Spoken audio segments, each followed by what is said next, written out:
Les personnes privées d'emploi, dans le projet Territoire zéro chômeur et de la manière dont on l'a mis en œuvre, sont clairement non seulement des forces de proposition sur ce qu'on peut faire, mais ils sont en plus des ressources pour mieux vivre dans leur quartier. Les personnes privées d'emploi de nos deux quartiers deviennent la solution à un certain nombre de problèmes qu'on avait. J'étais un des premiers à arriver sur ce terrain, avec une équipe de 10 personnes.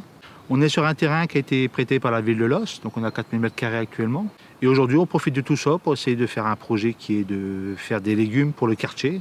Donc on a une grosse demande actuellement, parce que il y a beaucoup de magasins qui sont fermés, que les gens sont obligés d'aller jusque centre-ville. Le point fort qu'on a, c'est qu'on a de la main-d'œuvre et on a des chômeurs qui veulent travailler. Donc aujourd'hui, on a une liste d'attente de 120 salariés qui demandent à rentrer et de travailler, qui sont très motivés. Nous, on veut être là pour continuer ce projet d'écologie urbaine. À notre petite échelle, on espère qu'on arrivera à grandir marche par marche, et puis voilà. En se rendant compte qu'on contribuait à la transition écologique, ça a amené les personnes privées d'emploi des groupes de départ à rencontrer des structures, des acteurs, des entreprises qui sont sur ces activités-là. On voit beaucoup de croisements entre ce que font déjà nos équipes de manière très opérationnelle et encore modeste et les compétences des villes et surtout de la métropole européenne de Lille. C'est donc pour nous un enjeu important qui nécessite du temps, de l'énergie, de la capacité à créer du partenariat que d'inscrire l'ensemble ou le plus grand nombre possible de nos activités dans une politique publique. On peut penser par exemple aux politiques publiques de gestion des déchets, de gestion de l'eau, de gestion de l'énergie. En s'appuyant sur l'expérimentation, ça permet vraiment de tester des choses sur un temps donné pour ensuite déployer les meilleures idées dans un système économique plus classique. Géco, c'est un partenaire qui récupère les huiles usagées auprès de restaurateurs. Il n'a pas la capacité d'aller faire le porte-à-porte auprès des particuliers. Nous, à l'échelle d'un quartier, on le fait et on peut lui revendre. Donc, nous, ça nous apporte économiquement, mais au-delà de ça, ça permet de toucher des particuliers, de les engager aussi dans cette démarche de faire collecter leurs huiles plutôt que de les jeter n'importe où. Donc on est collecteur à domicile, on a des points de collecte aussi dans nos locaux. On a une capacité en mise en œuvre par la contribution à l'emploi qui permet peut-être de toucher plus de personnes et d'engorger plus de volume à recycler notamment.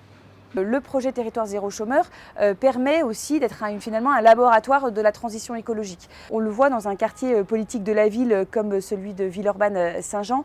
C'est aussi un moyen de croiser les politiques de logement social avec le renouvellement urbain, mais aussi de croiser les enjeux de développement durable avec notamment cette friche qu'on est en train de remettre en état avec une exploitation agricole naissante, avec du compostage de biodéchets. Voilà, on voit qu'on a un enjeu important à croiser les politiques publiques pour vraiment améliorer la qualité de vie des habitants, et Territoire zéro chômeur, c'est un bel outil pour cela.